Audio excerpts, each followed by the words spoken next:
ሚስጥሩ ሌላ ነው። በቃ ናሂን መጉዳት ትፈልጋለች እቺ ልጅ ለበቀል ነው የመጣችው። መልካም የፈረሰውን የወደቀውን ትዳር ነው ማንም ያለው ባንቺ አይን የፈረሰው አልፈረሰም። አሁንም መስተካከል ይችላል። ትንሽ አስብ እስቲ። ሚስጥር ስትል የነበረው ያንን ልጅ ነው በወደ ያዘችው ልጅ ነው ሚስጥር ያልከኝ። ሌላ ምን ሚስጥር አለ? ከዚህ በላይ ዱብዳ ምን አለ? ውብዬ ሚስጥር አንተ ራስህ ተዋት። አንተ ለምን ታቀሳስራለህ? እኔ እውነቱን እየነገርኳት እኮ ነው። የመጨረሻ እድል ብዬ እንኳን ቢያንስ ለክርስትና ከተገኘልኝ ብዬ ብዙ ነገር አልኩ። ጭራሽ ልጅ ነው ይዞብኝ የመጣው ከሌላ እኮ ነው አርግሽ የሱ አይደለም።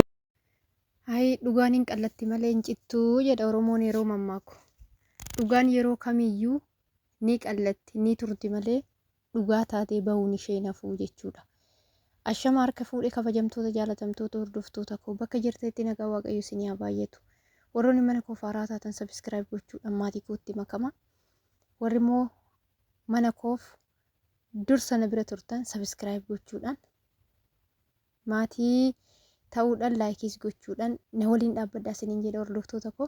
Egaa guyyaa har'aatis immoo dhimma naahii fi Wubiyyeetiin wal qabatee wanta adda addaati kan ani qabadhee dhufe jechuudha.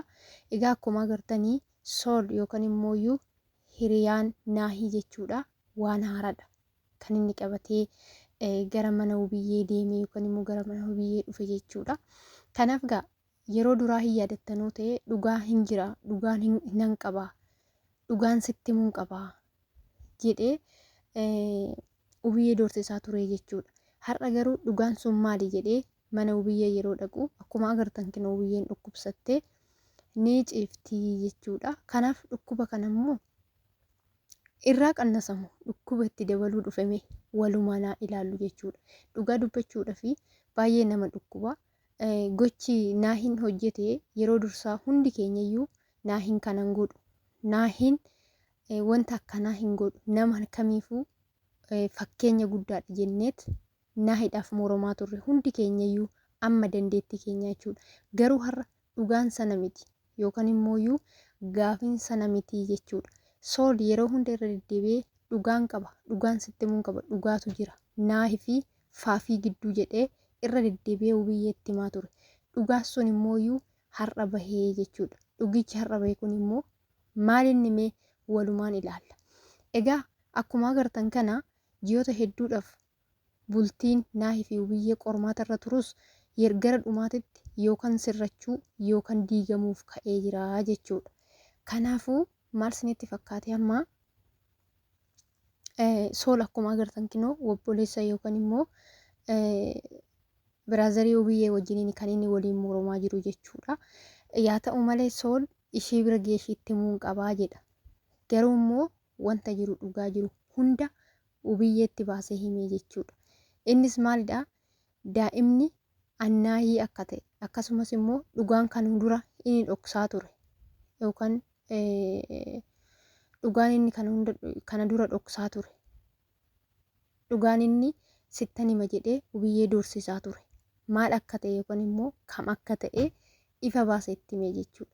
Akkuma agartan kana kina Wubiyyeen hedduu nama gaddisiisa dhukkubsattee hin boochii dhiphina hedduu keessa jechuudha kan isheen jirtu. Hundi keessanuu agartanii isheenis immoo faafiin yoo gaafatamte ani akkamittan dhugaa malee irra godhe hin himinaa hin dubbatinaa dhugaan anaa fi faafii jidduu jiru dhugaa xiqqishuu miti homaan dubbatinaa jedhee yeroo hedduu yeroo inni bo'u hin beektanii isin hin naqqaatanii. Kanaafuu ani dhugaan naahii biraa qabaa yeroo wal qunnamne yookaan wal agarree jalqabee wanti kun uumamee jetti jechuudha faafiin. So maal jechuun barbaade walumaa galatti Wubiyyeen yookaan immoo haati manaa naahii dhugaadha kan isheen qabdu yeroo hunda irra deddeebitee bultii ishiitiif ijoollee ishiitiif tidaarii ishiitiif kabaja ishiitiif irra deddeebitee carraa kennitee jirti jechuudha. Carraan isa dhumaa garuu akkas ta'ee hafe.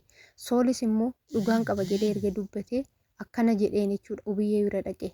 Wubiyyeedhaan akkasitti dhukkubsatte yookaan immoo akkasitti dhiphatte jedhee hiyyaan yaadatis hin beeku. Dhugaan kana hunda dhoksaa ture yookaan immoo dhugaan kana hunda sirraanis osoo sittin himin turaa ture dhoksaa ture dhugaan sittan hima jedhee shaffanaa ture har'a nan baasaa jedhe. Wubiyyeenis irra deddeebitee dhugaa kana caalu maal qabda? Dhugaa kanaan olii maaltu jira? Natti irra deddeebii jettee hin gaafatte jechuudha. Hoo kana natti himteeyyuu yookaan immoo dhugaa kana baasteyyuu yoo natti himtee kana booda wanti naa dhufu hin jiru. Dhugaadha jedhee odoo sodaadhu ilmoo fidee dhufee jetteen jechuudha. Ilmoo fidee dhufee jetteen jechuudha Ubiyyeen. Amma obboleessa ishiitiin waliin mormaa jiru. Amma gaa dhugaan kun maalidha? Akkuma gaafa kana dura dhugaan qaba bira dhugaatu na bira jira. Icciitii hedduun qaba jedhee Ubiyyeetti himaa ture. Har'a maal jedhaa? Dhugaa daa'imti kannaa hiti jedhee Ubiyyee biraan gahee jechuudha. Egaa gaafa kana dhageechu maal isheetti dhaga'ama? Ishiin abbaa manaa kiyyaaf carraan kenna. Ijoollee kiyyaaf jechan obse. Wanna hundumaayyuu nan sirreessuu qaba jetteet kiristaanaa ijoollee isheetiif uffata wantoota adda addaa bittee abbaa manaa isheetiif illee qopheessitee gammachuudhaan eegde. Inni garuu gara dhumaatti daa'imna yookaan immoo haadha dubartii biraarraa ilmoo qabaachuusaa gaafa dhageessu wanti kana caalaa onnee nama cabsu yookaan immoo wanti kana caalaa bultii keessatti nama dhukkubsu homtuu hin jiru jechuudha. Egaa akkuma agartan kana itti hime jechuudha. Ubiyyeen bakka haala ishii yookaan immoo wanta irra jirtu hunda hubannaa dhabde yookaan immoo obsa dhabdee jechuudha. Akkuma agartan kana ijoollee ishiitiif jecha waa meeqa bira dabarte har'a dhukkubsachaa jirti. Maal saniin jechuufi namni tokko bultii namaa keessa gaafa seenu bultii namaa diiguu malee bultii namaa sirreessuu hin danda'u. Obboleechi Ubiyyee gaafa jalqaba dhufanii isa kan bultii namaa diige sidha kan bultii namaa diige jedhanii bu'aa bayii hedduu dabarsee akka mana hidhaa galeelleedha jechuudha. Balaa naayif Ubiyyeetitti har'a garuu dhugaan jiru isa kanaadha jechuudha. Dhugaa kana har'a gaafa sanii icciitiin qaba jedhee lafarra butaa yookaan dubbii kana dhoksaa bahee har'a garuu hodheedhee yoo itti himu daa'imti kannaa hitii dhugaan jiru kana daa'ima yaa guddisu yookaan immoo daa'ima yaa gargaaru isin dhiifama godhii fi bultii keessanitti deebi'aa jedhaan jechuudha. Gaafa inni akkana jedhuuni obboleessi Ubiyyee aarii guddaadhaan lafaa ka'e jechuudha. Aarii guddaadhaan lafaa ka'e akkamitti akkana jetta ishiidhaaf jecha waan baay'ee dabarse bultii ishii sirreessuuf jechaan bu'aa bayii meeqa dabarse. Har'a garuu inni alatti daa'ima qaba waan ta'eef daa'ima alaa qabu kana wajjin sassaabitu fudhadhu jettaan yookaan immoo daa'ima manaa qabdu kana dhiisan alaa kana wajjin jiraadhu jettaan yeroo jedhu sool wajjin wal qabatanii jechuudha. Iddoo kana immoo Ubiyyeen jidduutti cannaqamte. Idduutti dhukkubsatte jechuudha. Wanta baay'ee nama gaddisiisudha. Piliis jiruun namaa keessa seenuun, bultii namaa keessa seenuun, dhugaa rabbii jireenya namaa keessa seenanii ijoollee fi abbaa manaa, ijoollee fi abbaa, haadha manaa fi abbaa manaa gargar baasuun nama birattis ta'ee rabbi biratti gonguma fudhataman qabu. Kanaafuu namni kamiyyuu jireenya namaa keessa, bultii namaa keessa osoo seenuu baattanii namni kamuu akka hiree ofiitti jiraata malee akka hiriyaatitti hin jiraatu. Kanaafuu namni kamiyyuu jireenya isaa keessa seenanii yookaan immoo jireenya nama sanii san keessa booressuu osoo hin taane jireenya mataasaa osoo jiraatanii icciitii hunduma dhiisanii osoo jiraatanii namaanis rabbiinis waliin ga'an jechuudha. Kanaaf akkanatti gaa'elli Ubiyyee fi naayii gaa'elli akkas nama hawwisiisu gaa'elli akkas nama qannaasisu gaa'elli akkas sooshaal miidiyaadhaan bahee jaalala dhugaa ta'ee bultii ijaaramee ilmoolee yookaan daa'ima itti horatan kun akkanatti wanta kara deemaadhaan wanta salphaadhaan diigame jechuudha. Baay'ee garaa nama nyaata. Baay'ee keessa namaa dhukkubsa.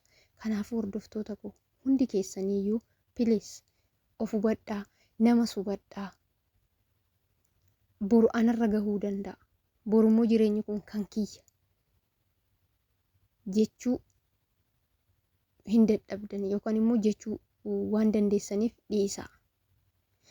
Kana sinin jedha hordoftoota koo wanti guyyaa har'aa dhufe yookaan immoo bultii Ubiyyee fi naa irratti mudate kanaadha.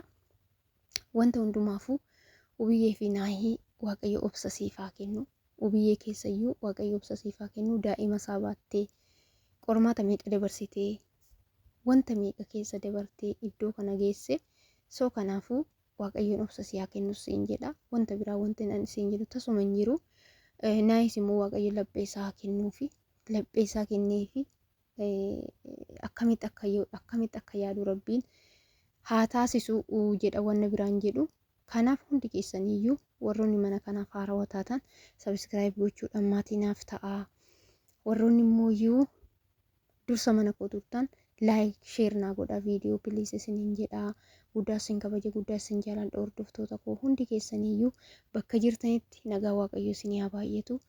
viidiyoo biraatiin immoo hanga deebinee wal agarrutti nagaatti naa tura. Like, share, subscribe gochuu hin dagatinaa. Galatooma. Bye bye.